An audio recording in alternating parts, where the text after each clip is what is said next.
ഇന്നത്തെ ദൈവവചന പഠനത്തിനായിട്ട് ഇയ്യോബിൻ്റെ പുസ്തകം 4-ാം അധ്യായം 1 മുതൽ 17 വരെയും 5-ാം അധ്യായം 1 മുതൽ 8 വരെയുമുള്ള വാക്യങ്ങൾ വായിച്ചു കൊള്ളട്ടെ. ഇയ്യോബിൻ്റെ പുസ്തകം 4-ാം അധ്യായം. അതിന് തേമാന്യനായ എലീഫസ് ഉത്തരം പറഞ്ഞത് എന്തെന്നാൽ, നിന്നോട് സംസാരിപ്പാൻ തുനിഞ്ഞാൽ നീ മുഷിയുമോ? എന്നാൽ വാക്കടക്കുവാൻ ആർക്ക് കഴിയും? നീ പലരെയും ഉപദേശിച്ച് തളർന്ന കൈകളെ ശക്തീകരിച്ചിരിക്കുന്നു. വീഴുന്നവനെ നിന്റെ വാക്ക് താങ്ങി, കുഴയുന്ന മുഴങ്കാൽ നീ ഉറപ്പിച്ചിരിക്കുന്നു. ഇപ്പോൾ നിനക്കത് ഭവിച്ചിട്ട് നീ വിഷാദിക്കുന്നു, നിനക്കത് തട്ടിയിട്ട് നീ ഭ്രമിച്ചു പോകുന്നു. നിന്റെ ഭക്തി നിന്റെ ആശ്രയമല്ലയോ? നിന്റെ നടപ്പിൻ്റെ നിർമ്മലത നിന്റെ പ്രത്യാശയല്ലയോ? ഓർത്തു നോക്കുക, നിർദോഷിയായി നശിച്ചവൻ ആർ? നേരുള്ളവർ എവിടെ മുടിഞ്ഞു പോയിട്ടുള്ളൂ? ഞാൻ കണ്ടിടത്തോളം അന്യായം ഉഴുത് കഷ്ടത വിതയ്ക്കുന്നവർ അതുതന്നെ കൊയ്യുന്നു. ദൈവത്തിൻ്റെ ശ്വാസത്താൽ അവർ നശിക്കുന്നു, അവൻ്റെ കോപത്തിൻ്റെ ഊത്തിനാൽ മുടിഞ്ഞു പോകുന്നു. സിംഹത്തിൻ്റെ ഗർജനവും കേസരിയുടെ നാദവും ബാലസിംഹങ്ങളുടെ ദന്തങ്ങളും അറ്റുപോയി. സിംഹം ഇരയില്ലായ്കയാൽ നശിക്കുന്നു, സിംഹിയുടെ കുട്ടികൾ ചിതറിപ്പോകുന്നു. എൻ്റെ അടുക്കൽ ഒരു ഗൂഢവചനം എത്തി, അതിൻ്റെ മന്ദസ്വരം എൻ്റെ ചെവിയിൽ കടന്നു. മനുഷ്യർക്ക് ഗാഠനിദ്ര പിടിക്കുന്നേരം രാത്രി ദർശനങ്ങളാലുള്ള മനോഭാവനകളിൽ ഭയവും നടുക്കവും എന്നെ പിടിച്ചു. എൻ്റെ അസ്ഥികളൊക്കെയും കുലുങ്ങിപ്പോയി. ഒരാത്മാവ് എൻ്റെ മുഖത്തിനെതിരെ കടന്ന് എൻ്റെ ദേഹത്തിന് രോമഹർഷം ഭവിച്ചു. ഒരു പ്രതിമ എൻ്റെ കണ്ണിനെതിരെ നിന്നു, എങ്കിലും അതിൻ്റെ രൂപം ഞാൻ തിരിച്ചറിഞ്ഞില്ല. മന്ദമായൊരു സ്വരം ഞാൻ കേട്ടതെന്തെന്നാൽ, മർത്യൻ ദൈവത്തിലും നീതിമാനാകുമോ? നരൻ സൃഷ്ടാവിലും നിർമ്മലൻ ആകുമോ? 5-ാം അധ്യായം. വിളിച്ചു നോക്കുക, ഉത്തരം പറയുന്നവനുണ്ടോ? നീ വിശുദ്ധന്മാരിൽ ആരെ ശരണം പ്രാപിക്കും?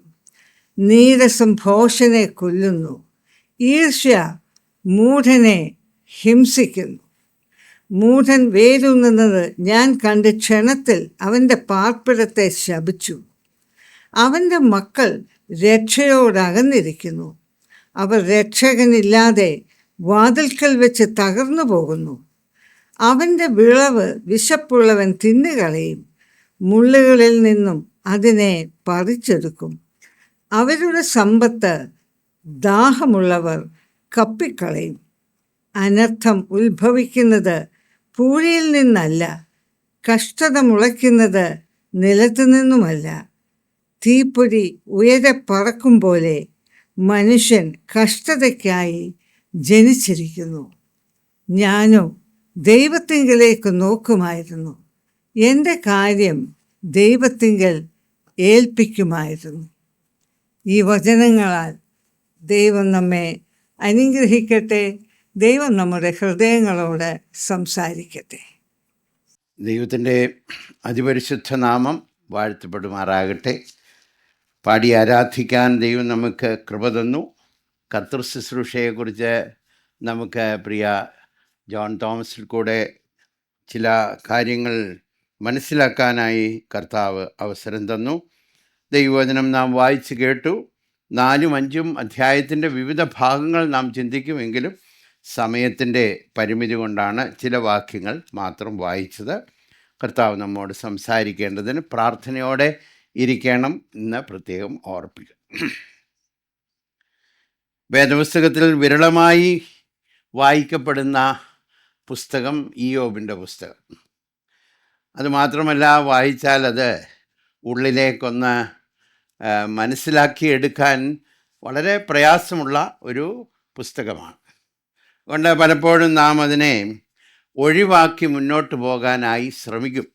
എങ്കിലും ദൈവം തമ്പുരാൻ ഈ പുസ്തകത്തെ തൻ്റെ വചനത്തിൽ അല്ലെങ്കിൽ ആ വേദപുസ്തകത്തിൽ ഉൾപ്പെടുത്തി നമ്മുടെ കയ്യിൽ തന്നിരിക്കുന്നത് കൊണ്ട് നമ്മുടെ ആധ്യാത്മിക ജീവിതത്തിന് പ്രയോജനകരം ആണ്, ആവശ്യമാണ് എന്നുള്ളതിന് യാതൊരു സംശയവുമില്ല. സങ്കീർത്തനങ്ങളെപ്പോലെ തന്നെ ഈ പുസ്തകത്തിനും പ്രാധാന്യമുണ്ട് എന്നുള്ളത് നാം മനസ്സിലാക്കണം. ദൈവത്തിൻ്റെ ദാസനായ ഇയ്യോബിനെ കർത്താവ് വിശ്വാസ സമൂഹത്തിന്, ഒരു വിധത്തിൽ പറഞ്ഞാൽ നൂറ്റാണ്ടുകളായി ജീവിച്ചു വരുന്ന ദൈവജനത്തിന് ഒരു വലിയ മാതൃകാ പുരുഷനായി, വേറെ രീതിയിൽ പറഞ്ഞാൽ ഒരു ഹീറോ ആയി കർത്താവ് അതിനെ ചിത്രീകരിച്ചിരിക്കുന്നു.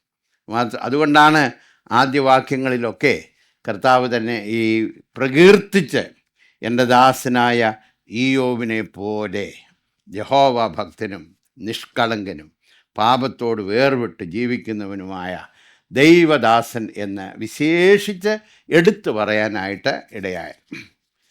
എൻ്റെ ആദ്യത്തെ 2 അധ്യായങ്ങളിൽ നാം ചില കാര്യങ്ങൾ മനസ്സിലാക്കിയെടുത്തു. ധനവാനായും സ്വാധീനമുള്ളവനായും ദൈവഭക്തനായും വളരെ വിസ്തൃതിയുള്ള ഒരു മനുഷ്യനായും പേരുകേട്ട ഒരു മനുഷ്യനായുമാണ് നമ്മൾ ആദ്യ വാക്യങ്ങളിൽ കാണുന്നത്. എന്നാൽ തിരശ്ശീലയ്ക്കകത്ത് പൈശാചികനും ദൈവവുമായുള്ള സംഭാഷണത്തിൽ ഇവൻ്റെ ഭക്തി വെറും ഭക്തിയാണ്, വെറുതെ അവൻ സേവിക്കുന്നു എന്ന് പറഞ്ഞതിൻ്റെ വെളിച്ചത്തിൽ പൈശാചികനെ ഈ സമ്പത്തിനെ തൊടുവാൻ ആദ്യം അനുവദിച്ചു. സമ്പത്ത് പോയി കഴിഞ്ഞപ്പോൾ പിന്നീട് പൈശാചികൻ വീണ്ടും അതേ വാക്കുകളുമായി വന്നു. വെറുതെയാണ് അവൻ നിന്നെ പിൻപറ്റുന്നത്, അവൻ ദൈവഭക്തി വിടാതെ നിൽക്കുന്നതിൻ്റെ കാരണം നീ അവന് വേണ്ടുന്നതെല്ലാം കൊടുത്തിട്ടുണ്ട്. അതുകൊണ്ട് 2-ാമത്തെ അധ്യായത്തിൽ വന്നപ്പോൾ ശരീരത്തെ സ്പർശിക്കാനും തമ്പുരാൻ അനുവാദം കൊടുത്തു. അത് വന്നു കഴിഞ്ഞപ്പോൾ താൻ വളരെ അധികം വേദനയിലായി. നിലത്തിരുന്ന് ഒരു ഓട്ടുകഷ്ണം കൊണ്ട് ചൊറിഞ്ഞുകൊണ്ടിരുന്നു, ചാരത്തിലിരുന്നു, തനിച്ചിരുന്നു എന്നൊക്കെ നാം മനസ്സിലാക്കുന്നു. വളരെ വേദനയിൽ കൂടെ കടന്നു പോകുന്ന സമയത്ത് സ്വന്തം ഭാര്യ ദൈവഭക്തി ഉപേക്ഷിക്കുവാനുള്ള ആലോചന വരെ പറഞ്ഞു കൊടുക്കുന്നു. എന്നാൽ അവിടെയൊക്കെ വിശ്വാസത്തിൽ അല്പം പോലും ക്ഷീണിക്കാതെ ദൈവത്തിന് മഹത്വം കൊടുത്ത്, ദൈവത്തിൻ്റെ സോവറിനിറ്റി, എൻ്റെ ദൈവം അറിയാതെ ഒന്നും സംഭവിക്കുന്നില്ല, അവൻ്റെ കരത്തിൽ നിന്നുള്ളതാണ് ഞാൻ വാങ്ങുന്നത്, എന്തെങ്കിലും എടുത്തെങ്കിൽ അവൻ്റെ കരം തന്നെയാണ് എന്ന് വിശ്വസിച്ച് തൻ്റെ ഭക്തി മുറുകെ പിടിച്ച് അനേക നൂറ്റാണ്ടുകളിൽ ഇനിയും വരാനിരിക്കുന്ന വിശ്വാസികൾക്ക് പോലും മാതൃകാ പുരുഷനായി, ഒരു വീരനായി നമുക്ക് അദ്ദേഹത്തെ കാണാനായിട്ട് കഴിയും. അങ്ങനെയുള്ള അനുഭവത്തിൽ കൂടെ കടന്നു പോയപ്പോഴാണ് 3-ാമത്തെ അധ്യായത്തിൽ വളരെ നിരാശയിലേക്ക് ആ മനുഷ്യൻ വഴുതിപ്പോയത്. അദ്ദേഹത്തിൻ്റെ മാനുഷിക സ്വഭാവം ഉള്ളിലുണ്ട് എന്നുള്ളതിൻ്റെ ഒരു തെളിവാണ്. എത്ര ഭക്തനും വിശ്വാസത്തിൽ ഉറച്ച മനുഷ്യനായാൽ പോലും വേദനയുടെ പാരമ്പര്യം വന്നപ്പോൾ താൻ അറിയാതെ താഴോട്ട് പോയി താൻ ജനിച്ച നാളിനെ ശപിക്കുന്നു. അതുമാത്രമല്ല, ജീവിക്കണ്ട എന്നുള്ളൊരാഗ്രഹം തൻ്റെ ഉള്ളിൽ കൂടെ വരുന്നു. മരിക്കുന്നതാണ് നല്ലത് എന്ന് ചിന്തിച്ച് ഇങ്ങനെ ഇരിക്കുമ്പോൾ തൻ്റെ സ്നേഹിതന്മാർ തൻ്റെ ചുറ്റും വന്നിരിക്കുകയാണല്ലോ. അതവിടെ 3 പേരെക്കുറിച്ച് പ്രത്യേകിച്ച് പറഞ്ഞിട്ടുണ്ട്. തേമാന്യനായ എലിഫാസ്, ശൂഹന്യനായ ബിൽദാദ്, നയമത്യനായ സോഫാർ.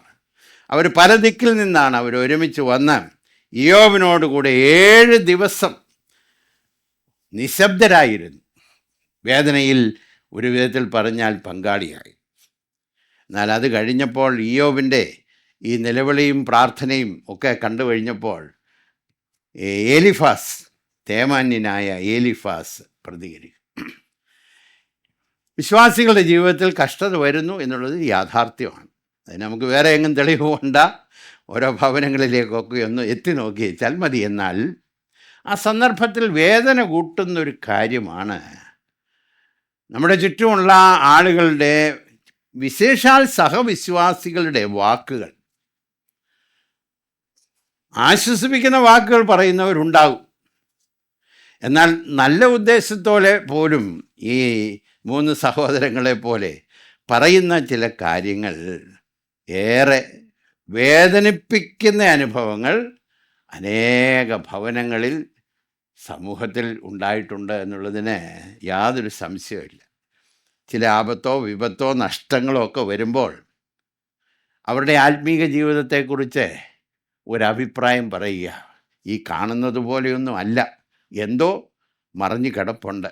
അല്ലെങ്കിൽ ഇങ്ങനെ വരുമായിരുന്നോ എന്ന് ചോദിച്ചു കഴിയുമ്പോൾ ഏത് ഭക്തൻ്റെ ഉള്ളിൽ കൂടെ വേദനയുണ്ടാകും. ഉണ്ടാകുന്ന ക്ലേശങ്ങൾക്ക് പുറമെ മുറിവിൻ്റെ പുറത്ത് ഉപ്പ് പുരട്ടുന്നത് പോലെ, അല്ലെങ്കിൽ നാരങ്ങാനീര് പുരട്ടുന്നത് പോലെ, ഇങ്ങനെയുള്ള സന്ദർഭങ്ങളിൽ ഉണ്ടാകുന്ന അഭിപ്രായങ്ങൾ ഏറെ വേദനയുണ്ടാകും. ആ ഒരു അനുഭവത്തിൽ കൂടെ പോവുകയാണ്. അപ്പോൾ ഒരു വിധത്തിൽ ഇയ്യോബ് നഷ്ടങ്ങളുടെ കഷ്ടം അനുഭവിച്ചു, ശാരീരികമായുള്ള വേദനയുടെ കഷ്ടം അനുഭവിച്ചു, സ്വന്തം കുടുംബം പോലും കൂടെ നിൽക്കാത്ത അനുഭവത്തിലേക്ക് വന്നു. അതും ഒരു വേദനയാണ്.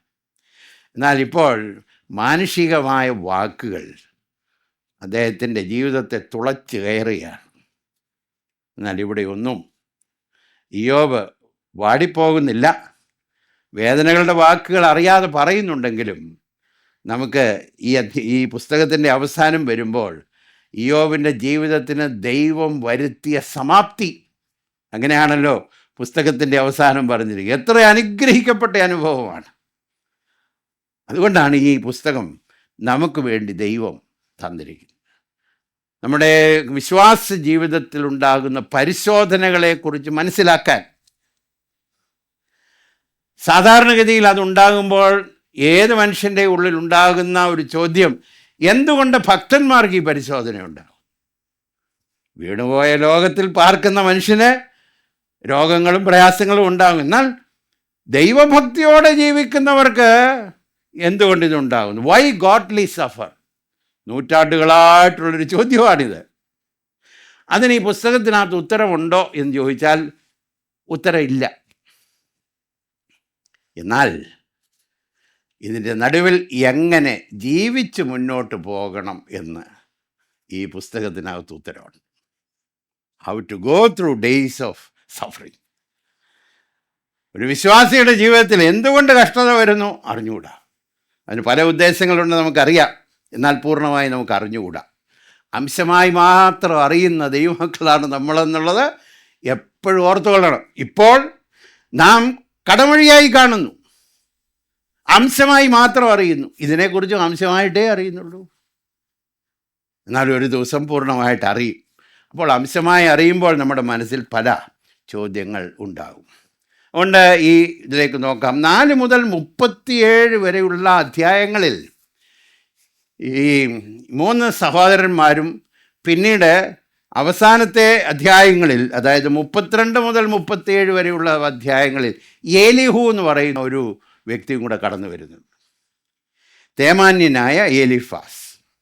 അദ്ദേഹം 4-5 അധ്യായത്തിലും നാം വായിച്ച വേദഭാഗത്തും 15-ാം അധ്യായത്തിലും 22-ാമത്തെ അധ്യായത്തിലും അങ്ങനെ 3 പ്രാവശ്യം ഈ അനുഭവങ്ങളെക്കുറിച്ച് പറയുന്നുണ്ട്. 3 times. ശൂഹന്യനായ ബിൽദാദ് 8-ാമത്തെ അധ്യായത്തിൽ, 18-ാമത്തെ അധ്യായത്തിൽ, 25-ാമത്തെ അധ്യായത്തിൽ 3 പ്രാവശ്യം ഇതിനെക്കുറിച്ചുള്ള അഭിപ്രായങ്ങൾ, തൻ്റെ ഉള്ളിൽ കൂടെ വന്നിട്ടുള്ള ചിന്തകൾ, അദ്ദേഹത്തിൻ്റെ വിശ്വാസ പ്രമാണം ഒക്കെ പറയാറുണ്ട്. നയമത്യനായ സോഫർ. ഇയ്യോബിൻ്റെ പുസ്തകം 11-20 2 അധ്യായത്തിൽ 2 പ്രാവശ്യം 2 മെസ്സേജേ ഉള്ളൂ. ഒരു ദൈവഭക്തനായ മനുഷ്യൻ പറഞ്ഞു, വാസ്തവത്തിൽ ഈ കഷ്ടതയെക്കുറിച്ചുള്ള വലിയൊരു കോൺഫറൻസ് ആയിരുന്നെന്നാണ് തോന്നുന്നത് ഈ പുസ്തകത്തിലേക്ക് നോക്കും. കാരണം 4 പേര് പ്രസംഗിക്കുന്നുണ്ട്. ഇയ്യോബിൻ്റെ അഭിപ്രായമുണ്ട്, തമ്പുരാൻ്റെ അഭിപ്രായമുണ്ട്, സാത്താൻ്റെ അഭിപ്രായമുണ്ട്. ഇറ്റ്സ് ഒരു മെഗാ കോൺഫറൻസ്. അതിനകത്തുനിന്ന് നമുക്ക് കിട്ടുന്ന ദൂതുകൾ വളരെ വിലപ്പെട്ടതാണ് എന്നുള്ളത് ഓർക്കണം. എലിഫാസിൻ്റെയും ബിൽദാദിൻ്റെയും സോഫാറിൻ്റെയും വാക്കുകളെക്കുറിച്ച് അവസാനത്തെ അധ്യായത്തിൽ ഇപ്രകാരം നാം വായിക്കുന്നു. അതായത് 42-ാമത്തെ അധ്യായത്തിൽ, എൻ്റെ ദാസനായ ഇയ്യോബിനെക്കുറിച്ച്, യഹോവയെക്കുറിച്ച് തന്നെ പറഞ്ഞിട്ടുള്ള വാക്കുകൾ ശരിയല്ല എന്ന് 42-ാമത്തെ അധ്യായത്തിൽ ദൈവം പറയുന്നതായി നമുക്ക് കാണാനായിട്ട് കഴിയും. 7-ാമത്തെ വാക്യത്തിലാണ്, എൻ്റെ കോപം ജ്വലിച്ചിരിക്കുന്ന എൻ്റെ ദാസനായ ഇയ്യോബിനെ പോലെ നിങ്ങൾ എന്നെക്കുറിച്ച് വിഹിതമായിട്ടുള്ളത് സംസാരിച്ചിട്ടില്ല. അപ്പോൾ ഇതിനെക്കുറിച്ചൊക്കെ പറഞ്ഞതിനകത്ത് ആരെക്കുറിച്ചാണ് വിഹിതമായി സംസാരിക്കാഞ്ഞെന്നറിയാവോ? ഇയ്യോബിനെക്കുറിച്ചാണ് പറഞ്ഞതെങ്കിലും തമ്പുരാൻ പറയാ, എന്നെക്കുറിച്ച് നിങ്ങൾ പറഞ്ഞത് വിഹിതമല്ല. അങ്ങനാണെങ്കിൽ ബ്ലാങ്കറ്റായിട്ട് ഒരു വിധത്തിൽ പറഞ്ഞാൽ ഏലിഫാസും ബിൽദാദും ഒക്കെ പറഞ്ഞിട്ടുള്ള അധ്യായങ്ങൾ നമുക്കങ്ങ് കീറിക്കളയാവുന്ന എനിക്ക് തോന്നുന്നു. കാരണം തമ്പുരാൻ പറഞ്ഞു അത് ശരിയല്ലെന്നില്ലേ. അങ്ങനെയാണെങ്കിൽ അതങ്ങ് വെട്ടിക്കളയരുതോ. എന്നാൽ അവരെ വിഹിതമല്ലാത്തത് പറഞ്ഞതിനകത്ത് നമുക്ക് പഠിക്കേണ്ട പാഠം ഉണ്ടല്ലോ, ഈ തെറ്റിനകത്തും ഉണ്ടല്ലോ പാഠം. അപ്പോൾ അവർ ചെയ്തിരിക്കുന്ന അപാകതയിൽ പറഞ്ഞിട്ടുള്ള വാക്കുകൾ കൂടെ നമുക്ക് കിട്ടേണ്ട ദൂത് അതിനകത്തുണ്ട്. അതുകൊണ്ട് ഈ വേദഭാഗത്തേക്ക് നമുക്ക് നോക്കാം. ഈ 3 പേരും വന്നപ്പോൾ വളരെ നല്ല ഉദ്ദേശത്തോടെയാണ് വന്നത്. അതിനകത്ത് തെറ്റില്ല. ഇയ്യോബിനെ ആശ്വസിപ്പിക്കാൻ തന്നെയാണ് വന്നത്. Right motive, good motive. എന്നാൽ ഈ 3 പേരും തെറ്റിപ്പോയെന്നാ തമ്പുരാൻ പറഞ്ഞേ. അപ്പോൾ നല്ല ഉദ്ദേശത്തോടെ വന്നു, പറഞ്ഞതിനകത്ത് അപാകത വന്നു. അതിൻ്റെ കാരണം എന്നാ? ജീവിതത്തിൽ ദൈവമക്കൾക്ക്, വിശ്വാസിക്ക്, ഭക്തന്മാർക്ക്, അങ്ങനെ പറയുമ്പോഴേ പഴയ നിയമത്തോട് ചേർത്തുള്ളല്ലോ, യഹോവ ഭക്തന്മാർക്ക് വരുന്ന പരിശോധനയെക്കുറിച്ചുള്ള അവരുടെ അണ്ടർസ്റ്റാൻഡിങ്, അവർ മനസ്സിലാക്കിയിട്ടുള്ളത്, അവരുടെ അറിവ്, ഒരുവിൽ നമ്മുടെ നല്ല ഭാഷയിൽ പറഞ്ഞാൽ അവർക്കുള്ള കൺവിക്ഷൻ ശരിയല്ല. ഇതുകൊണ്ടാണ് വിശ്വാസിക്ക് ഇങ്ങനെയുള്ള വിഷയത്തെക്കുറിച്ചൊക്കെ അറിവുണ്ടാകണം. പൂർണ്ണ അറിവ് നമുക്ക് കിട്ടാൻ കഴിയത്തില്ലെങ്കിലും പ്രധാനപ്പെട്ട കാര്യങ്ങളെക്കുറിച്ച് നമുക്ക് നല്ല കൺവിക്ഷൻ ഉണ്ടായിരിക്കണം. അതിൽ അവർക്ക് അപാകത വന്നത് കൊണ്ടാണ് അവരുടെ വാക്കുകളിൽ തെറ്റിപ്പോയത്. വാക്കുകളിൽ തെറ്റിപ്പോയത് കൊണ്ടാണ് തമ്പുരാൻ പറഞ്ഞത്, എന്നെക്കുറിച്ച് നിങ്ങൾ വിഹിതമായി സംസാരിച്ചിട്ടില്ല. സോ വി മസ്റ്റ് നോ, ആ ഒരു വിപത്ത് അവർക്കുണ്ടായി എന്ന് കാണാനായിട്ട് കഴിയും.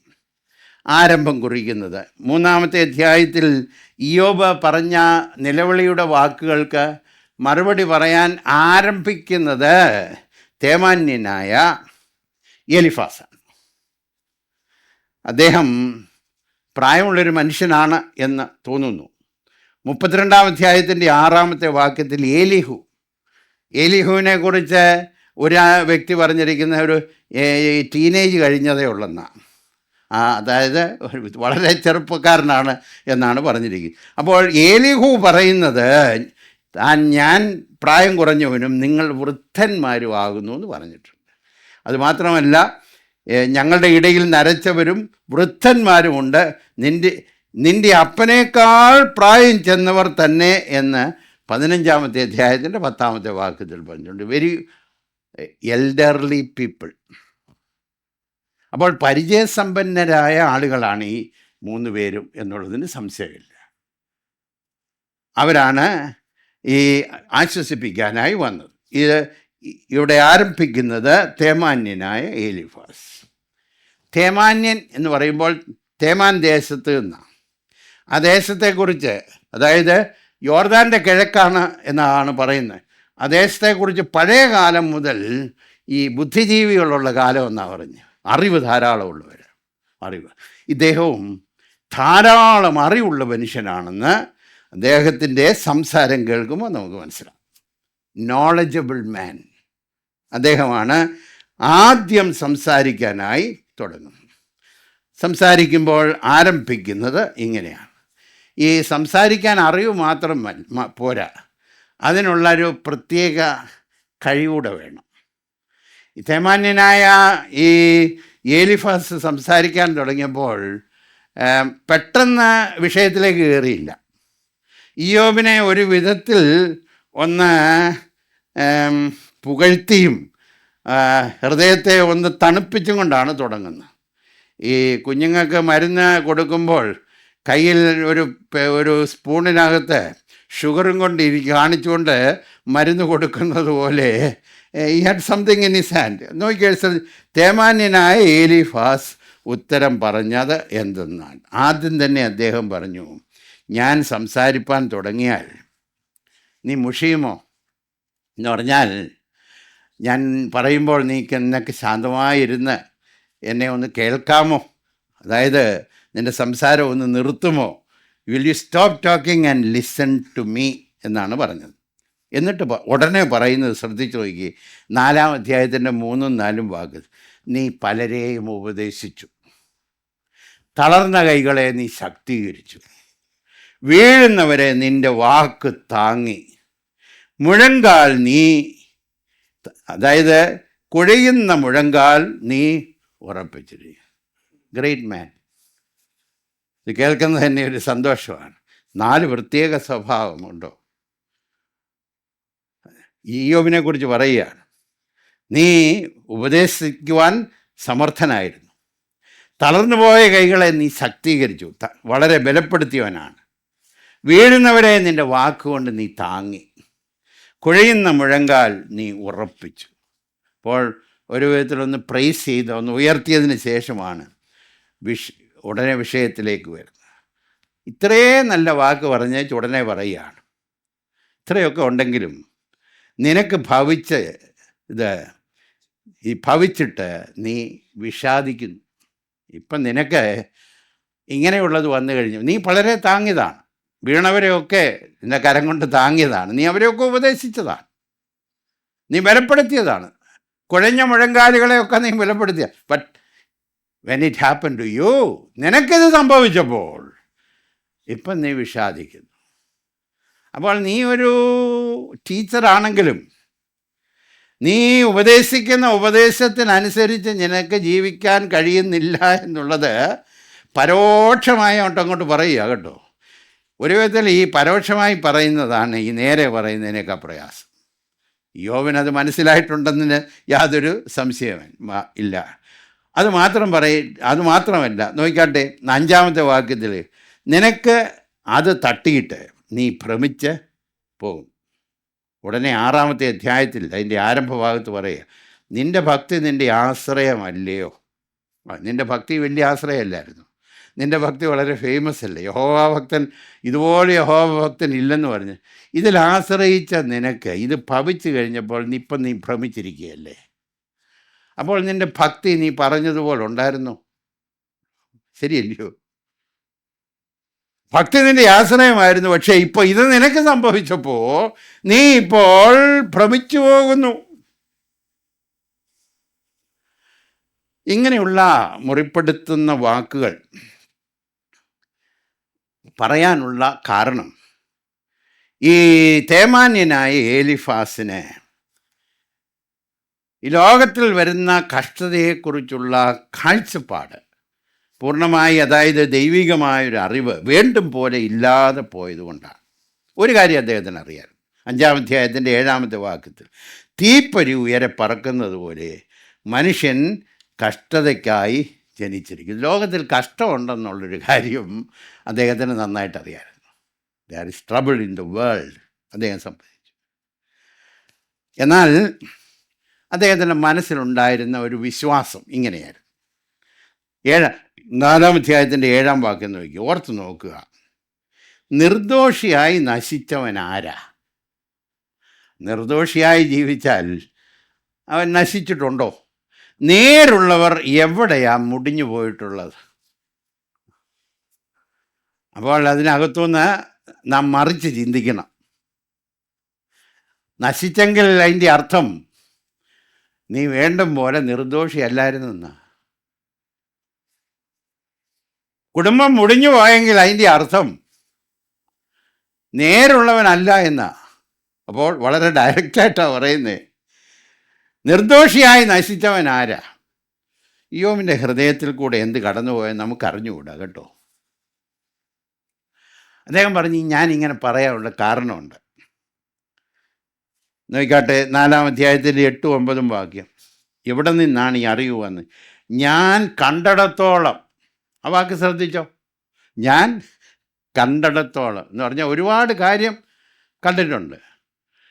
ഈ 80 വർഷം കഴിയുമ്പോൾ ഇത്ര പൂർണ്ണചന്ദ്രനെ കണ്ടെന്ന് പറഞ്ഞ പോലെ ലോകത്തിൽ ഒരുപാട് കാര്യങ്ങൾ, വൃദ്ധനായ മനുഷ്യനാണ് കേട്ടോ. അപ്പോൾ ഞാൻ കണ്ടിടത്തോളം ഒരുപാട് അറിവുണ്ട് എന്ന് പറയുകയാണ്. നോക്കാട്ടെ, അന്യായം ഉഴുത് കഷ്ടത വിതയ്ക്കുന്നവൻ അത് തന്നെ കൊയ്യും. അന്യായം ചെയ്യുന്നവൻ. അപ്പോൾ ഇതിനകത്ത് പുള്ളിക്കാരൻ ഒരു നല്ല തിയറിയും കൂടെ കൊണ്ടുവരിക, സോയിങ് ആൻഡ് റീപ്പിങ്. വിതയ്ക്കുന്നത് കൊയ്യും. അപ്പോൾ ഇവിടെ ഒരു കാര്യം നമ്മുടെ മനസ്സിൽ കൂടെ ഓർമ്മ വേണം. അതായത് ഈ പറയുന്ന പല സത്യങ്ങളും ദൈവിക പ്രമാണം തന്നെ ആയിരിക്കും. എന്നാൽ ഈ എലീഫാസിന് വരുന്ന അപാകത അത് ഉപയോഗിക്കേണ്ട സ്ഥലത്തല്ല ഉപയോഗിക്കുന്ന എന്നാൽ മാത്രം ചിന്തിച്ചാൽ മതി. അദ്ദേഹം വിതയ്ക്കുന്നത് കൊയ്യും, വേദപുസ്തകത്തിലെ വാക്യമല്ലേ. ഗലാത്യലേഖനം 6-ാമത്തെ അധ്യായത്തിൽ അത് പറഞ്ഞിട്ടുണ്ട്, മനുഷ്യൻ വിതയ്ക്കും. ദൈവത്തെ പരിഹസിച്ചുകൂടാ, മനുഷ്യൻ വിതയ്ക്കുന്നത് കൊയ്യും. ജഡത്തിൽ വിധിച്ചാൽ ജഡത്തിൽ നിന്ന് നാശം കൊയ്യും, വളരെ വ്യക്തമായിട്ട് പറഞ്ഞിട്ടുണ്ട്. എന്നാൽ അത് ഇവിടെയല്ല അപ്ലൈ ചെയ്യണ്ടേ. അതാണ് ദൈവികമായ പരിജ്ഞാനം ഏറെ നമുക്ക് ആവശ്യമാണ്. അതായത് ഉപയോഗിക്കരുതാത്ത സ്ഥലത്ത് ഉപയോഗിച്ചാൽ നമ്മുടെ വിശ്വാസത്തെ പോലും ചിലപ്പോൾ അത് ഹനിക്കും. നമുക്ക് സംശയം തോന്നുന്നു. ഇപ്പോൾ ചിന്തിച്ച് നോക്കിക്കാട്ടെ, ഈ നേരോടെ നടക്കുന്നവർക്ക് ഒരു നന്മയ്ക്കും കുറവില്ല. കറക്റ്റല്ലേ? അപ്പോൾ ഇയ്യോബിനോട് പറയുക, അങ്ങനെയാണല്ലോ നമ്മൾ പഠിച്ചിട്ടുള്ളത്. നേരോടെ നടന്നാൽ ഒരു കുഴപ്പമില്ലല്ലോ. But what's happening to you? അപ്പോൾ ഇത് എവിടെ നാം അപ്ലൈ ചെയ്യുന്നു എന്നുള്ളത് ഓർക്കണം. അതായത് ഗോസ്പൽ ഓഫ് റിട്രിബ്യൂഷൻ, അതായത് do good and be blessed, do bad and be cursed. നല്ലത് ചെയ്താൽ അനുഗ്രഹിക്കപ്പെടും, ദോഷം ചെയ്താൽ അതിൻ്റേത് അനുഭവിക്കും. വളരെ കറക്റ്റാണ്. വേദപുസ്തകത്തിൽ പറഞ്ഞിട്ടുള്ള വാക്കുകൾ കറക്റ്റാണ്. എന്നിട്ട് അദ്ദേഹം 5-ാമത്തെ അധ്യായത്തിലേക്ക് ഒന്ന് എത്തി നോക്കിക്കാട്ടെ. ഇയ്യോബിൻ്റെ ശ്രദ്ധ ഒന്ന് ആകർഷിക്കുക. നീരസംഭോഷനെ കൊല്ലുന്ന ഈർഷ മൂടനെ ഹിംസിക്കുന്നു, മൂടൻ വേരുന്നത് ഞാൻ കണ്ടു. ക്ഷണത്തിൽ, ഇനി ചില വാക്കുകൾ ശ്രദ്ധിച്ചോണേ, പാർപ്പിടത്തെ ശപിച്ചു, അവൻ്റെ മക്കൾ രക്ഷയോടകന്നിരിക്കുന്നു. ആരാ കേൾക്കുന്നതെന്നറിയാം? ഇയ്യോബ് കേട്ടോണ്ടിരിക്കുക. അടുത്ത വാക്ക് എന്നാണെന്നറിയാമോ?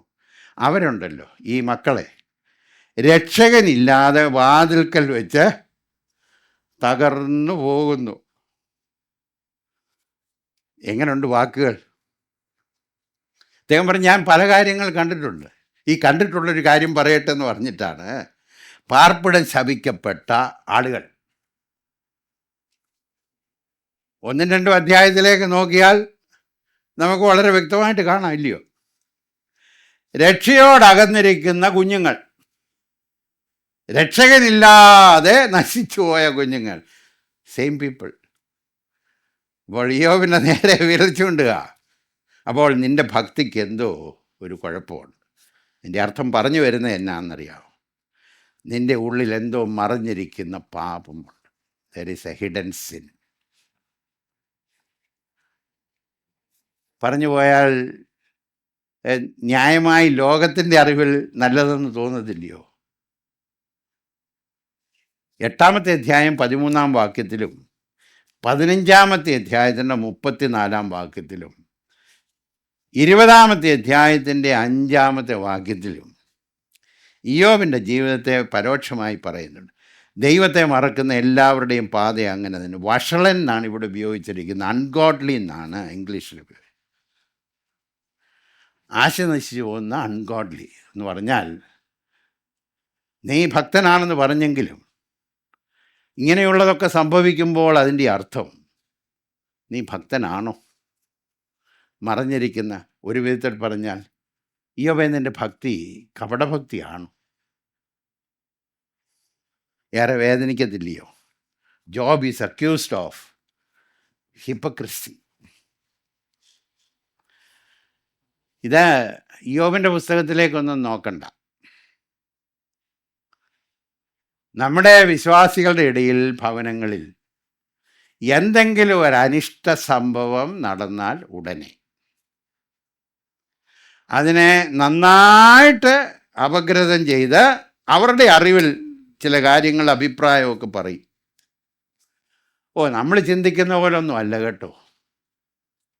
ആത്മീയ കാര്യങ്ങളൊക്കെ മുന്നിലുണ്ടെന്ന് തോന്നുന്നെങ്കിലും എന്തോ കുഴപ്പം, അല്ലെങ്കിൽ ഇങ്ങനെയാ വരുമോ ഈ ഭവനത്തിൽ സംസാരം? എൻ്റെ അർത്ഥം സാരാംശം ഇങ്ങനെയാണ്. അതുകൊണ്ട് ഇയ്യോബേ, ഇപ്പം നടക്കുന്ന എന്നാന്ന് ചോദിച്ചാൽ ദൈവം നിന്നെ ശിക്ഷിച്ചിരിക്കുക. God is punishing you. യാഥാർത്ഥ്യം അല്പനേരം ചിന്തിച്ച് ചോദിക്കും. യാഥാർത്ഥ്യം എന്നാ? തമ്പുരാൻ ഇയ്യോബ് ആരാണെന്നറിയാം, ഇയ്യോബിൻ്റെ ഭക്തി എന്താണെന്നറിയാം, ശോധന ചെയ്യാൻ അനുവദിച്ചത് ദൈവമാണെന്ന് ദൈവത്തിനറിയാം. എങ്കിലും പറയുന്നത് എന്നാണെന്നറിയാമോ? നീ ഇപ്പോൾ സഹിക്കുന്നതിൻ്റെ കാരണം എന്തോ ദോഷം, മറഞ്ഞിരിക്കുന്ന ദോഷം. നമ്മുടെ എല്ലാം ജീവിതത്തിൻ്റെ ചുറ്റുപാടുകളിൽ ഇത് സംഭവിക്കുന്നുണ്ട്. ചില ഭവനങ്ങളൊക്കെ ഇത് കേട്ട് ഹൃദയം നീറി പുകഞ്ഞിട്ടുണ്ട്. അതുകൊണ്ട് ശ്രദ്ധിക്കണം, നമ്മുടെ വാക്കുകളെ നാം ഏറെ ശ്രദ്ധിക്കണം. ഉടനെ തന്നെ ഇയ്യോബിനോട് പറയുകയാണ്, ഞാനിപ്പോൾ പറഞ്ഞു ഇതൊക്കെ വന്ന് സംഭവിക്കുമ്പോൾ നിൻ്റെ ഭക്തിക്ക് എന്തോ ഒരു കോട്ടമുണ്ടെന്ന്. വാക്കുകളും എൻ്റെ അനുഭവങ്ങളും ഞാൻ കണ്ടെടുത്തോളൂ ഇതിൻ്റെ വെളിച്ചത്തിൽ പറയുമ്പോൾ ഇതിനകത്ത് there is some truth in it, എന്തോ ഒരു സത്യം ഇതിനകത്തുണ്ടെന്ന് എനിക്ക് തോന്നുന്നു. ഉടനെ ഇയ്യോബിനോട് പറയുക, നീ ഉടനെ ചിന്തിക്കരുത് എനിക്കൊരു കുറവും ഇല്ലെന്ന്. ഉണ്ടോ? വല്ലവരും കുറ്റം പറയുന്നുണ്ടെങ്കിൽ നമ്മുടെ മനസ്സിൽ ഉടനെ വരുന്നത് സെൽഫ് ഡിഫെൻസിൽ, അങ്ങനെ പറയുന്ന പോലൊന്നും എന്നിൽ, അങ്ങനെ ചിന്തിക്കരുതേ. ഉടനെ 17-ാം വാക്യത്തിൽ നോക്കിക്കാട്ടെ, മർത്യൻ ദൈവത്തിലും നീതിമാൻ ആകുമോ? ഇയ്യോബേ ഒന്ന് ചിന്തിച്ച് നോക്കിയേ. മർത്യനെ ദൈവത്തിലും നീതിമാനാകുമോ? നരൻ സൃഷ്ടാവിലും നിർമ്മലനാകുമോ? ഇതാ സ്വദാസന്മാരിലും അവന് വിശ്വാസമില്ല. ദൂതന്മാരുടെ തൻ്റെ ദൂതന്മാരിലും അവൻ കുറ്റം ആരോപിക്കുന്നു. അങ്ങനാണെങ്കിൽ നീ ഉള്ളിൽ കുഴപ്പമൊന്നുമില്ലെന്ന് ചിന്തിച്ചാലും ആഴമായി ഒന്ന് പരിശോധിച്ച് നോക്കിയേ, there is something wrong. അപ്പോൾ അതാ ഞാൻ പറഞ്ഞത്, വളരെ ബുദ്ധിമാനായ മനുഷ്യനാണ് ഇദ്ദേഹം. നന്നായിട്ട് അത് ആർഗ്യൂ ചെയ്യാൻ കഴിയുന്നു. അപ്പോൾ ഹൃദയത്തിനകത്തൊരു ചിന്ത വരരുതോ, പറയുന്നുവെങ്കിലും ഞാനത് സ്വീകരിക്കുന്നില്ല, എൻ്റെ ഹൃദയം ശുദ്ധമാണെന്ന് നീ ചിന്തിക്കരുത്. ഉടനെ പറഞ്ഞു, ദൈവത്തിൻ്റെ സന്നിധിയിൽ ആരാ നീതിമാനാകുന്നത്? ദൂതന്മാരിൽ പോലും തമ്പുരാൻ കുറ്റം കാണുന്നുണ്ടെങ്കിൽ നീ നീതിമാനാകുമോ?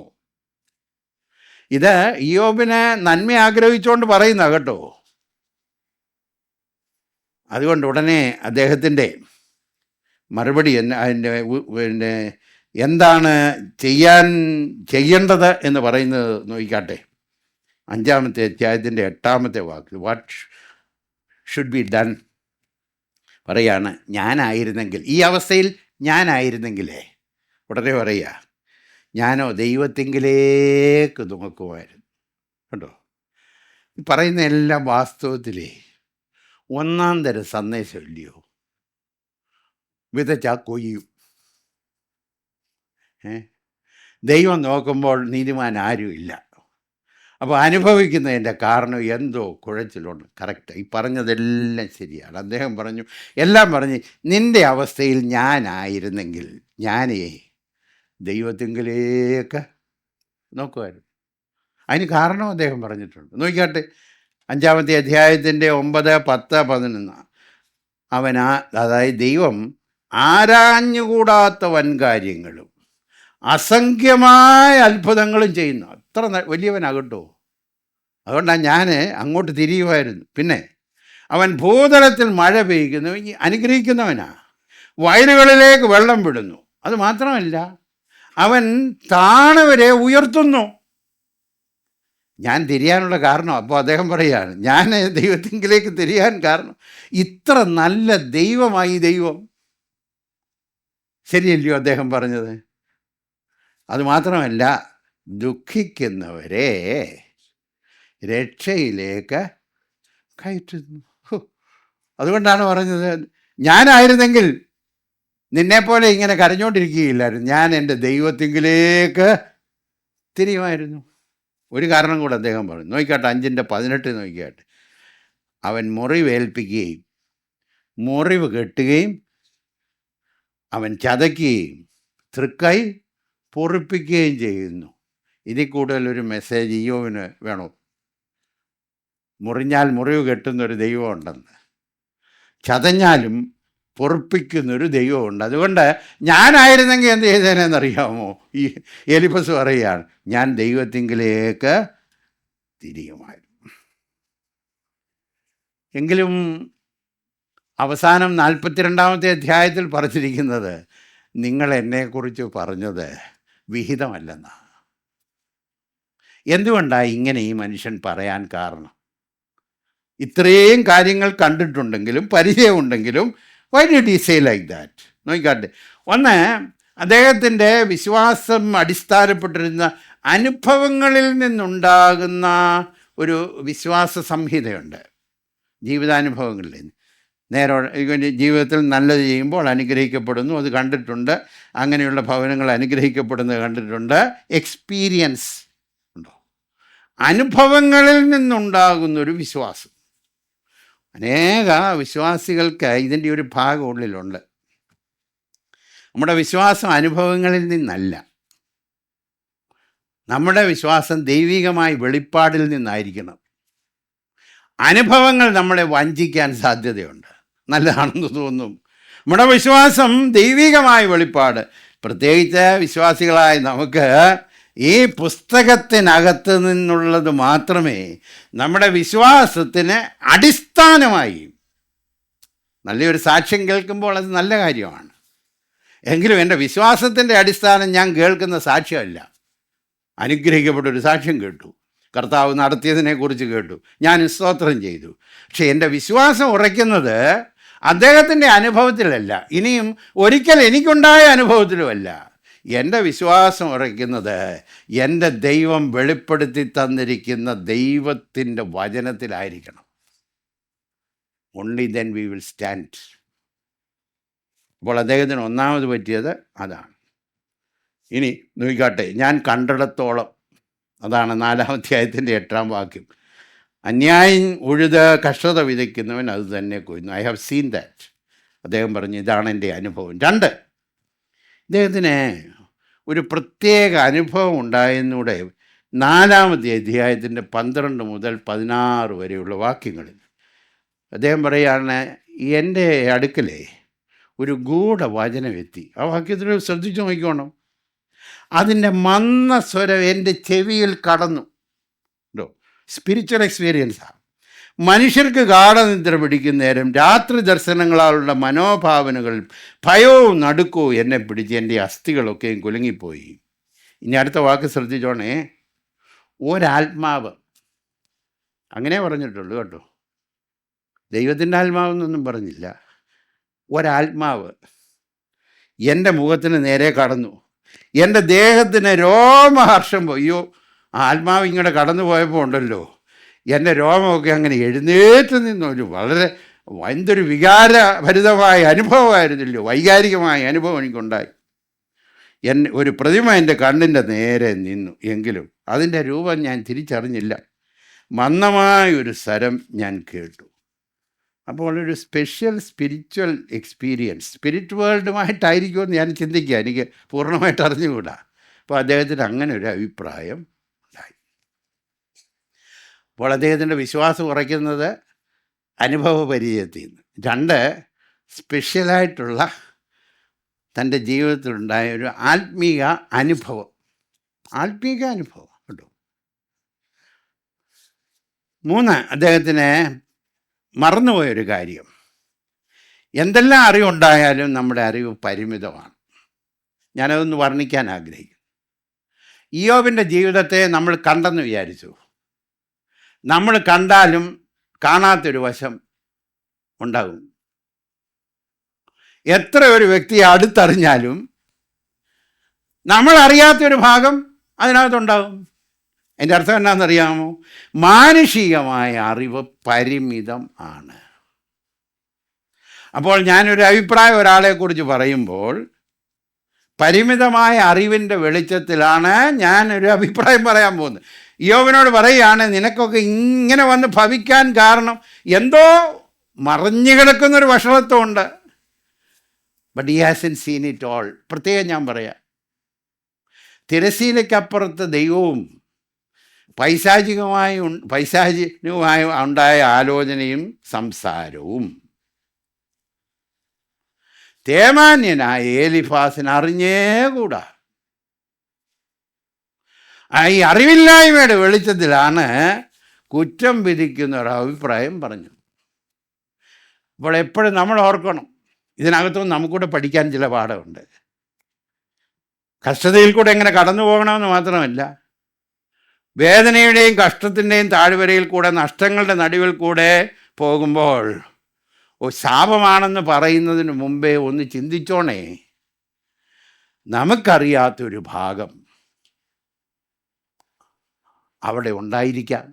വീടുന്നു ഇപ്പോൾ നാം കണ്ണാടിയിൽ കടമൊഴിയായി കാണും. ഇപ്പോൾ ഞാൻ അംശമായി അറിയുന്നു. You only know in part. കർത്താവ് യെശയ്യാ പ്രവചനത്തിൽ ഇപ്രകാരം പറഞ്ഞു, എൻ്റെ വിചാരങ്ങൾ നിങ്ങളുടെ വിചാരങ്ങളല്ല, എൻ്റെ വഴികൾ നിങ്ങളുടെ വഴികളുമല്ല. 55:8-9 വാക്യത്തിലാണ്. ആകാശം ഭൂമിക്ക് മീതെ ഉയർന്നിരിക്കുന്നു, എൻ്റെ വഴികൾ നിങ്ങളുടെ വഴികളിലും എൻ്റെ വിചാരങ്ങൾ നിങ്ങളുടെ വിചാരങ്ങളിലും ഉയർന്നിരിക്കുന്നു. അങ്ങനെ ഒരു കൊച്ചുദാഹരണം പറയാം. ഈ 2 രാജാക്കന്മാരുടെ പുസ്തകം 4-ാമത്തെ അധ്യായത്തിൽ ശൂന്യങ്കാരിത്തിയായ ഒരു വീടിൻ്റെ പടിക കൂടെ എലീശ കടന്നുപോയി ഇല്ലേ. അദ്ദേഹത്തിൻ്റെ നടപ്പുക അദ്ദേഹത്തെ അകത്തേക്ക് വിളിച്ചു, വിശുദ്ധനാണെന്ന് മനസ്സിലാക്കി വിളിച്ച് കയറ്റി. വന്നത് നിമിത്തം ആ ഭവനത്തിലെ ആവശ്യം എന്താണെന്ന് മനസ്സിലാക്കി. പൈതലില്ല, കുഞ്ഞുങ്ങളില്ല എന്ന് മനസ്സിലാക്കി അദ്ദേഹം ഒരു കാര്യം പ്രവചിച്ചതുപോലെ ഒരു മകനെ കിട്ടുകയും ചെയ്തു. എന്നാൽ ഈ കിട്ടിയ മകൻ ഒരല്പകാലം കഴിഞ്ഞപ്പോൾ, കുറച്ച് വർഷങ്ങൾ കഴിഞ്ഞപ്പോൾ, അപ്പൻ്റെ കൂടെ വയലിലിരിക്കുമ്പോൾ, നമുക്ക് ആ ചരിത്രം അറിയാമെന്ന് തോന്നുന്നു, തലവേദന വന്നിട്ട് അപ്പൻ്റെ മടിയിൽ വെച്ച് തന്നെ മരിച്ചു. അപ്പോൾ ഈ സ്ത്രീ ഒരു ഭക്തിയായ സ്ത്രീയാണ്. അപ്പോൾ ഈ യജമാനൻ്റെ അടുക്കൽ വന്ന് ഞാൻ ചോദിച്ചതല്ലല്ലോ ഇത്, എൻ്റെ പാവം എന്നെ ഓർപ്പിക്കാൻ. അപ്പോൾ മനസ്സിൽ കൂടെ പോകുന്ന ചിന്ത എന്നാന്ന് നോക്കിക്കോണേ, നന്മ ചെയ്താൽ അനുഗ്രഹം, ഇപ്പം ദോഷം വന്നതിൻ്റെ കാരണം ദർ ഈസ് സംതിങ് റോങ് ഇല്ലേ. നമുക്കറിയാം ഏലീശ എന്ത് ചെയ്തെന്നറിയാം. ഏലീശ അകത്ത് കയറി ആ കുഞ്ഞൻ്റെ മേൽ കിടന്നു, അവൻ്റെ മേൽ ജീവൻ വന്നു, അവനെ കൈപിടിച്ച് എഴുന്നേൽപ്പിച്ചു. നൂറ്റാണ്ടുകൾക്ക് ശേഷം യേശു കർത്താവ് ഭൂമിയിലായിരുന്നപ്പോൾ ഒരു പൈതലിനെ കൈപിടിച്ച് എഴുന്നേൽപ്പിച്ചപ്പോൾ ആളുകളുടെ ഇടയിൽ കൂടെ ഒരു ചിന്ത, ഇവൻ ഏലീശായെ പോലെ ഒരു പ്രവാചകനാണോ? അപ്പോൾ തമ്പുരാനെ ചില കാര്യങ്ങളൊക്കെ ചെയ്യുമ്പോൾ, ചില ഭവനത്തിൽ ചില കാര്യങ്ങളൊക്കെ ചെയ്യുമ്പോൾ ഒരു ഹയർ പർപ്പസ്, എന്തൊക്കെയോ ഉദ്ദേശം. നൂറ്റാണ്ടുകൾക്ക് ശേഷം അത് ഓർക്കാൻ കാരണം അങ്ങനെ ഒരു സംഭവം അന്ന് നടന്നുകൊണ്ടാണ്. ദൈവത്തിൻ്റെ പദ്ധതി എത്ര വലുതായില്ലയോ. We don't know.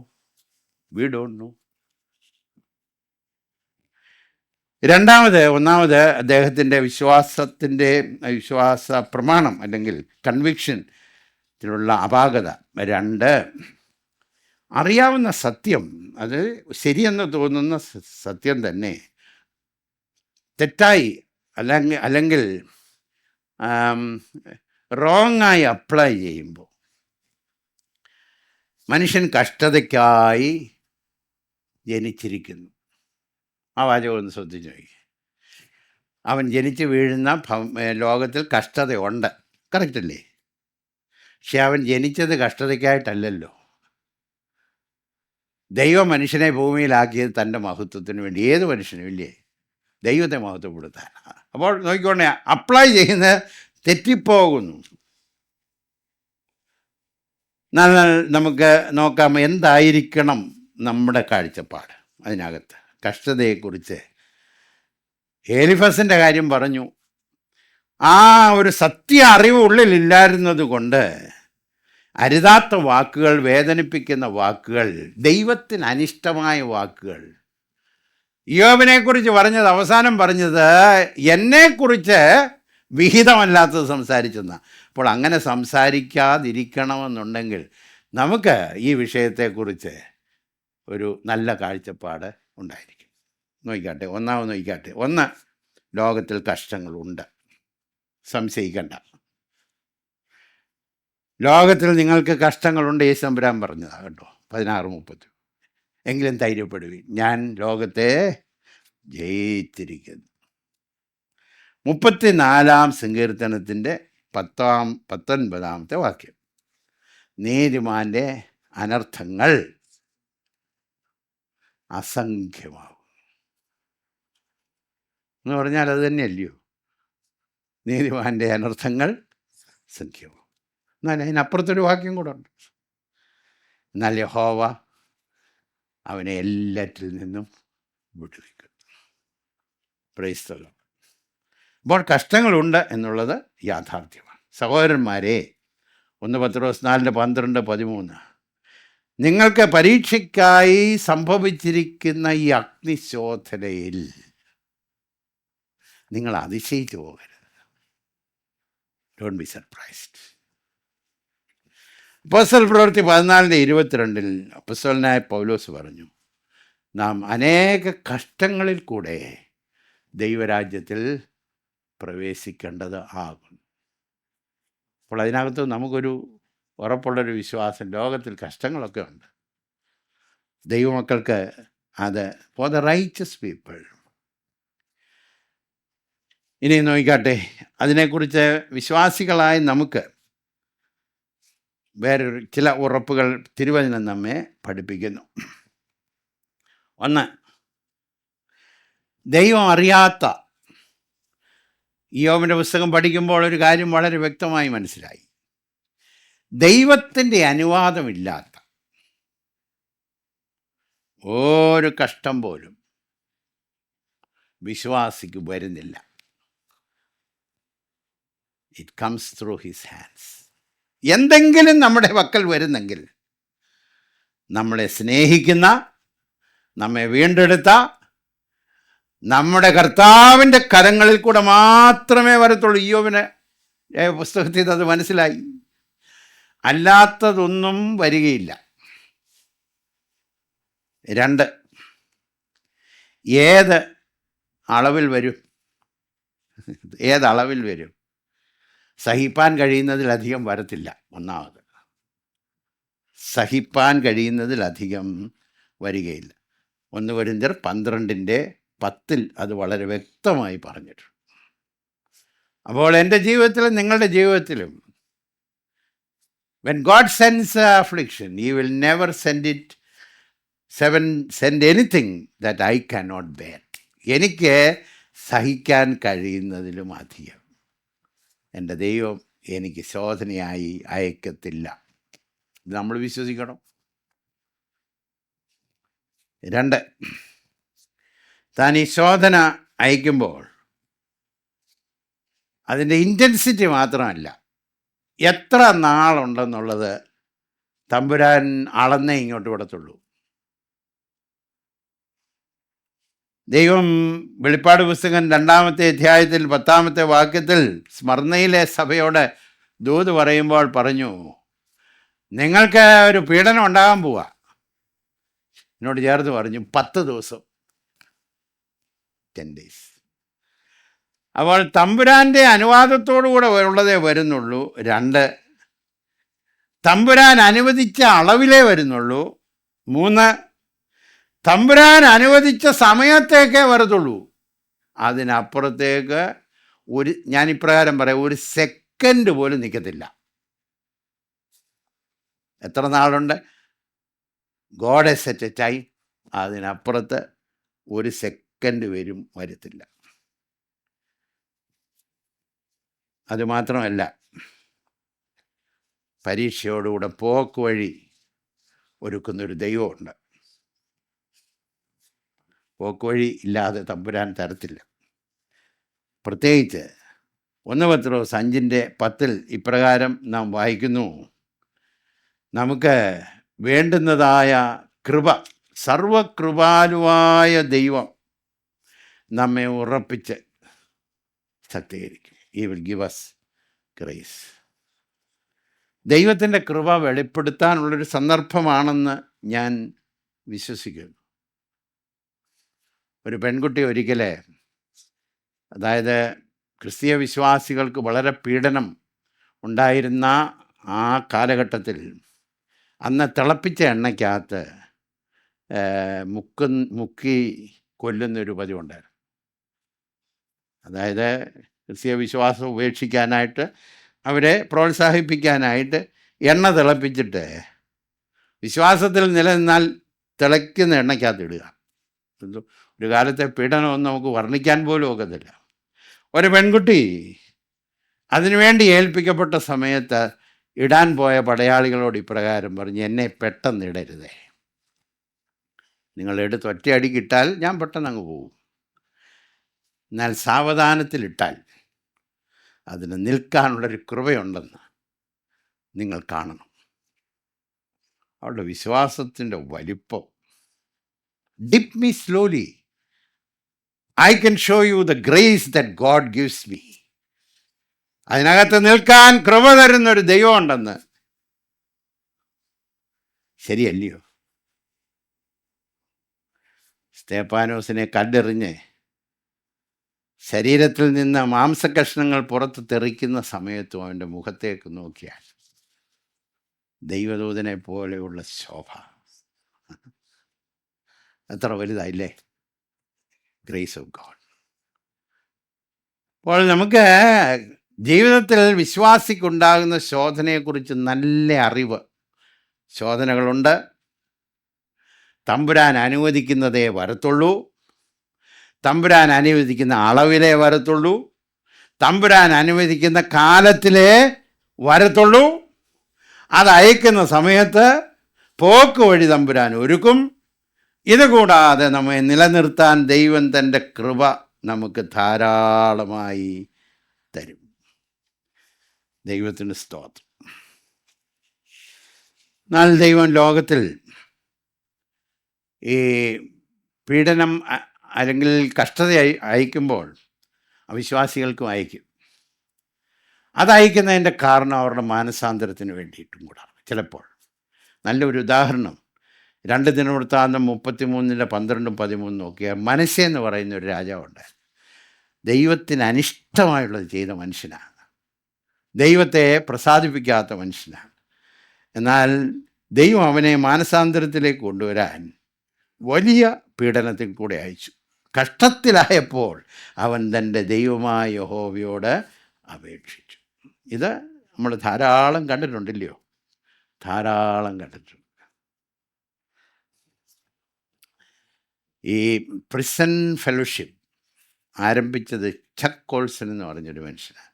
Chuck Coulson വർഷങ്ങൾക്ക് മുമ്പ് ഈ നിക്സൺ പ്രസിഡൻ്റ് ആയിരുന്ന സമയത്ത് വാട്ടർ ഗേറ്റ് സ്കാൻഡൽ എന്ന് പറഞ്ഞ, അതായത് എതിരാളികളെക്കുറിച്ചുള്ള കാര്യങ്ങൾ അവരെ മോഷ്ടിച്ചു, അതായത് സീക്രട്ടായിട്ട് അത് കണ്ടുപിടിക്കത്തക്കവണ്ണമുള്ള കാര്യങ്ങൾ ക്രമീകരിച്ച് എതിരാളികൾ കൂടിയിരുന്ന് ആലോചിക്കുന്നിടത്ത് അതിനുള്ള ട്രാപ്പ് വെച്ചു. അതിനകത്തെ ഒരു ഭാഗമായിരുന്നു പ്രസിഡൻറ്റ് നിക്സൻ്റെ ഒരു വലങ്കൈയായിരുന്നു ഇദ്ദേഹം. അവസാനം ഇത് ആളുകൾ കണ്ടുപിടിച്ച് കേസിലായി. അവസാനം പ്രിസണിൽ പോകേണ്ടതായി വന്നു.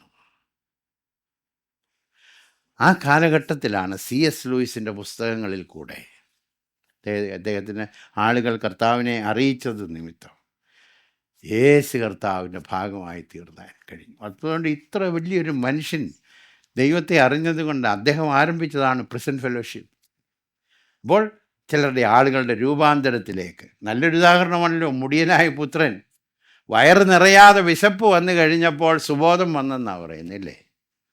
അപ്പോൾ സുബോധം വരുത്താൻ ദൈവം ചിലപ്പോൾ ഈ ഒരു വഴി ഉപയോഗിച്ചു എന്ന് വരാം. എന്നാൽ വിശ്വാസിയെ സംബന്ധിച്ചിടത്തോളം ഇതിന് മറ്റ് ചില ഉദ്ദേശങ്ങളോടുണ്ട്. ഒന്ന്, നമുക്ക് സഹിഷ്ണുതയുണ്ടാകാൻ. നമുക്കെല്ലാം ഇല്ലാത്തൊരു കാര്യമല്ലേ പേഷ്യൻസ്, സഹിഷ്ണുത ഇല്ലേ? ഉണ്ടോ? വേഗത്തിൽ പോകില്ലേ? ഇങ്ങനെ നാം വായിക്കുന്നു പത്രോസ് എബ്രായ ലേഖനം 10:36, സഹിഷ്ണുത നിങ്ങൾക്ക് ആവശ്യം. അതുകൊണ്ട് സമ്പത്തുകളുടെ അപഹാരം സന്തോഷത്തോടെ നിങ്ങൾ സഹിച്ചു. അതുകൊണ്ട് നിങ്ങൾക്കുള്ള ധൈര്യം തള്ളിക്കളയരുത്. ദൈവത്തിനൊരു ഉദ്ദേശമുണ്ട്, നിങ്ങൾക്ക് സഹിഷ്ണുത ആവശ്യം. 2, ആത്യന്തികമായിട്ടുള്ളൊരു സന്തോഷം അനുഭവിപ്പാൻ ചിലപ്പോൾ ദൈവം ഇതിനകത്തൂടെ കടത്തിവിടും. സന്ധ്യയെങ്കിൽ കരച്ചിൽ വന്ന് രാപാർക്കും, ഉഷസിലോ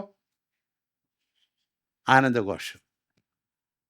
അപ്പോൾ ഉഷസ്സിലുള്ള ആനന്ദഘോഷം അനുഭവിപ്പാനായി ഈ അയക്കുന്ന ഒരു സന്ധ്യയും കൂടെ ഉണ്ടല്ലേ. Gives us Joy. യേശുകർത്താവ് അത് അല്പം കൂടെ വേറെ രീതിയിൽ പറഞ്ഞു. സ്ത്രീ പ്രസവിക്കുമ്പോൾ എന്തൊരു വേദന, എന്തൊരു വേദന. യോഹന്നാൻ 16 എന്നാൽ കുഞ്ഞ് ജനിച്ചു കഴിഞ്ഞപ്പോൾ ആ വേദന അവൾ മറന്നുപോകുന്നു, ആ സന്തോഷം. അപ്പോൾ സന്തോഷം നൽകുന്നൊരു വേദന. 3, ദൈവത്തെക്കുറിച്ചുള്ള അറിവ് വർദ്ധിക്കാൻ. പലപ്പോഴും ഈ നന്മയുടെയും അനുഗ്രഹത്തിൻ്റെയും അബണ്ടൻസിനകത്തൂടെ പോയാൽ തമ്പുരാനെക്കുറിച്ച് വേണ്ടും പോലെ അറിവുണ്ടാകുമോ എന്ന് എനിക്കറിഞ്ഞുകൂടാ. വിശ്വാസികളിൽ നല്ല ശതമാനം ആളുകളും കർത്താവിനോട് ചേർന്ന് അവൻ നല്ലവനെന്ന് രുചിച്ചറിഞ്ഞത് ഉണ്ടോ, വാക്ക് രുചിച്ചറിഞ്ഞത് ജീവിതത്തിൻ്റെ കഷ്ടങ്ങളിൽ കൂടാ. So God sense us through pain so that we will know him better. അതുമാത്രമല്ല, നമ്മെ പക്വതയുള്ളവരാക്കി തീർക്കാൻ അല്പകാലത്തേക്ക് കഷ്ടം സഹിക്കുന്ന നിങ്ങളെ ക്രിസ്തുവിൽ തൻ്റെ നിത്യതേജസ്സിനായി വിളിച്ചിരിക്കുന്ന സർവകൃപാലുവായ ദൈവം നമ്മളെ പക്വതയുള്ളവരാക്കാൻ. അപ്പോൾ ദൈവത്തിന് എത്ര വലിയ ഉദ്ദേശമാണ് നമ്മുടെ ജീവിതത്തിൽ ഇതുണ്ടാകുമ്പോൾ. അപ്പോൾ പുറമേ നിന്ന് നോക്കുമ്പോൾ പറയുന്ന ഈ ഏലിഫാസിനെ പോലെ ചില അഭിപ്രായങ്ങൾ പറഞ്ഞ് വേദനിപ്പിക്കുകയല്ല. ദൈവം ഇയ്യോബിനെ തീച്ചൂളയിൽ കൂടെ കടന്നു പോകാൻ അനുവദിച്ചപ്പോൾ God had a sovereign plan. എത്ര മനോഹരമായ പ്ലാൻ ആയിരുന്നില്ലേ. ലോകത്തിൻ്റെ മുമ്പിൽ ഇന്നും തമ്പുരാൻ ലജ്ജിക്കാതെ ഉയർത്തുന്ന ഒരു ഹീറോ ആണ് ഇയ്യോബ്. ശോധനയുടെ നടുവിൽ മുട്ടുമടക്കാതെ പൊന്നുപോലെ പുറത്തു വന്ന ദൈവവൈതൽ,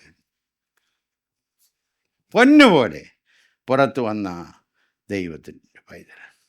ഒരു കാര്യം കൂടെ മറക്കല്ല്, പലപ്പോഴും ഈ നന്മ എന്ന് പറയുമ്പോഴേ നമ്മൾ 1 വർഷം കഴിയുമ്പോൾ, 2 വർഷം കഴിയുമ്പോൾ, അല്ലെങ്കിൽ 10 വർഷം കഴിയുമ്പോൾ ഉള്ളതൊക്കെ നമ്മൾ ഓർക്കും. എന്നാൽ ഒരു വിശ്വാസിക്ക് ഈ കാലഘട്ടത്തിനപ്പുറത്തൊരു കാലഘട്ടമില്ലേ, അങ്ങനെ ഒരു നന്മയും കൂടി ഇല്ലേ, ഗ്ലോറി, മഹത്വം. എന്ന് നാം അവന് വേണ്ടി കഷ്ടം സഹിക്കുന്നു എങ്കിൽ അവനോട് കൂടെ വാഴും. നിത്യ തേജസ്സിനായി നമ്മെ വിളിച്ചിരിക്കുന്ന ദൈവം അല്പകാലത്തേക്കുള്ള കഷ്ടം നമ്മിൽ വെളിപ്പെടുവാൻ ഉള്ള ദൈവ തേജസ്സിനുള്ള വഴിയാണ്. അതുകൊണ്ടാണ് പറഞ്ഞ് നമ്മൾ വെളിപ്പെടുവാനുള്ള ദൈവ തേജസ് വിചാരിച്ചാൽ ഈ കാലത്തിലെ കഷ്ടം സാരമില്ല എന്ന്. അപ്പോൾ ഇതിനകത്തൂടെ കടന്നു പോകുമ്പോൾ വിശ്വാസി പതറാതെ നിൽക്കുന്നതിൻ്റെ കാരണം തമ്പുരാൻ ഇതിനകത്തൊരു ഉദ്ദേശമുണ്ട്. God will keep me safe. Praise the Lord. ഏറ്റവും ഉപരിയായി ഓർക്കണം, ഈ സമയങ്ങളിൽ വിട്ടുമാറാതെ കൂടെ നിൽക്കുന്ന ഒരു നല്ല കർത്താവ്. കർത്താവിൻ്റെ സാന്നിധ്യം ഏറ്റവും അധികം രുചിച്ചറിയുന്നത്, ജീവിതത്തിൻ്റെ ശോധനയുടെ നടുവിലാണ്. പഴയ കാലത്ത് പാടുന്നൊരു പാട്ടുണ്ടായിരുന്നു. ചൂടേറുന്ന ശോധന വേളയിൽ കൂടെ വന്ന് ചേരും ആ ചൂളയിൽ, ഹാ എൻ പ്രിയൻ, ഓ എത്ര നല്ലവൻ. വർഷങ്ങൾക്ക് മുമ്പ് തിരുവല്ലായിൽ പാർത്തിരുന്ന ഭക്തയായ ഒരു സ്ത്രീ, എൻ്റെ ഭർത്താവ് ഒരു കോൺട്രാക്ടറും ഒക്കെ ആയിരുന്നു. വലിയ അപകടത്തിൽ അദ്ദേഹം മരിച്ചുപോയി കഴിഞ്ഞപ്പോൾ ഞാൻ ഇന്നും ഓർക്കുന്നുണ്ട്. ഞങ്ങളുടെ വീട്ടിൽ, ഇവിടെയല്ല, തീപ്പനി താമസിക്കുമ്പോൾ ആ സ്ത്രീ വന്നിരുന്ന് പ്രാർത്ഥിക്കാനിരിക്കുമ്പോൾ പാടിയ പാട്ടാണ്. അങ്ങനെയാണ് ഞാൻ ആദ്യം അത് കേൾക്കുന്നത്. ഉറച്ചു പാടുകയാണ്, ചൂടേറുന്ന ശോധന വേളയിൽ കൂടെ വന്ന് ചേരും ആ ചൂളയിൽ. ഈ വിഷയത്തെക്കുറിച്ച് വർഷങ്ങൾക്ക് മുമ്പ് പത്രോസിൻ്റെ ലേഖനത്തിൽ നിന്ന് ക്ലാസ് എടുക്കുമ്പോൾ ഞാനൊരു ഉദാഹരണം പറയുക. കുഞ്ഞിനെ പനിയുണ്ടെങ്കിലും വേദനയൊക്കെ ഉണ്ടെങ്കിലും നമ്മൾ കട്ടിലേക്ക് കിടത്തും, വേണ്ടുന്നതൊക്കെ ചെയ്യും, ഇല്ലേ? എന്നാൽ പനി വിട്ടുമാറാതെ കഠിനമായി വന്ന് ആ ചൂടിനകത്ത് കുഞ്ഞ് പൊളയുമ്പോൾ അമ്മ വെളിപ്പാടകലെയല്ല. സാധാരണഗതി കുഞ്ഞ് അവൾ വിളിച്ചാൽ, അല്ലെങ്കിൽ കുഞ്ഞ് അവൻ വിളിച്ചാൽ കേൾക്കണം, അത്രയും അകലെയൊക്കെ ആക്കിയിരിക്കില്ലേ? എന്നാൽ കുഞ്ഞ് പനിയുടെ കാഠിന്യത്താൽ പുളയുമ്പോൾ അമ്മ വെളിപ്പാടകലെയല്ല, ആ കുഞ്ഞിൻ്റെ തല അമ്മയുടെ മടിയിലാണ്. ഇതനുഭവിച്ചിട്ടുള്ള ദൈവമക്കൾ എത്രയോ പേർ. എത്ര മനോഹരം! അതുകൊണ്ട് ഈ വിഷയത്തെക്കുറിച്ച് ഹൃദയത്തിനകത്ത് നല്ല ഒരു വിശ്വാസത്തെക്കുറിച്ചൊരു ഉറപ്പുണ്ടെങ്കിൽ ഇതിനകത്തൂടെ എങ്ങനെ കടന്നു പോകാമെന്ന് മാത്രമല്ല, വേദനയുടെ തീച്ചുളയിൽ കൂടെ പോകുന്ന ദൈവമക്കളെക്കുറിച്ച് നാം പറയുന്ന വാക്കുകൾക്ക് വ്യത്യാസമുണ്ടാവും. എലീഫാസ് ഇത് അറിഞ്ഞിരുന്നവരുണ്ടല്ലോ, നന്നായി അറിഞ്ഞിരുന്ന. അല്പം ചെന്ന് ചോദിക്കേ, ദൈവവും പൈശാചിക ശക്തിയും തമ്മിലുണ്ടായ സംസാരവും അനുവദിച്ചതൊക്കെ എലീഫാസ് ഒന്ന് അറിഞ്ഞിരുന്നെങ്കിൽ 4-ാമത്തെ അധ്യായത്തിലും 5-ാമത്തെ അധ്യായത്തിലും പിന്നീടുള്ള അധ്യായങ്ങളിലും അദ്ദേഹം പറഞ്ഞ 3 പ്രസംഗവും ചെയ്യത്തില്ലായിരുന്നു. യോബിനോട് കൂടെ ഇരുന്ന് എൻ്റെ ദൈവത്തിൻ്റെ നാമം മഹിമപ്പെടട്ടെന്ന് പറയത്തേ ഉള്ളായിരുന്നു. അപ്പോൾ ദൈവത്തിന് ഹിതകരമായിട്ടുള്ളത് മാത്രം നമ്മുടെ നാവിൽ വരാൻ, ജീവിതത്തിൻ്റെ ക്ലേശങ്ങളെക്കുറിച്ചും കഷ്ടങ്ങളെക്കുറിച്ചും തിരുവചനം, അനുഭവങ്ങളല്ല, ഒന്നുകൂടെ ശ്രദ്ധിച്ചോണേ, അനുഭവങ്ങളല്ല, ചില പ്രത്യേകമായിട്ടുള്ള വെളിപ്പാടുകളുമല്ല, ദൈവത്തിൻ്റെ വചനത്തിൽ കൂടെ നമുക്ക് ലഭിച്ചിരിക്കുന്ന സത്യം എന്താണെന്ന് മനസ്സിലാക്കിയാൽ ഈ കാലങ്ങളിലെ കഷ്ടം സാരമില്ല എന്നുണ്ടാനും ഇതിനകത്തൂടെ വിജയകരമായി പുറത്തു വരാനും ദൈവത്തിൻ്റെ പരിശുദ്ധാത്മാവ് സഹായിക്കും. Praise the Lord. അതിന് ദൈവത്തിൻ്റെ പരിശുദ്ധാത്മാവ് നമ്മെ എല്ലാം സഹായിക്കട്ടെ എന്ന് പ്രാർത്ഥിക്കുന്നു. ദൈവത്തിന് സ്തോത്രം. Praise the Lord. ഹല്ലേലൂയ.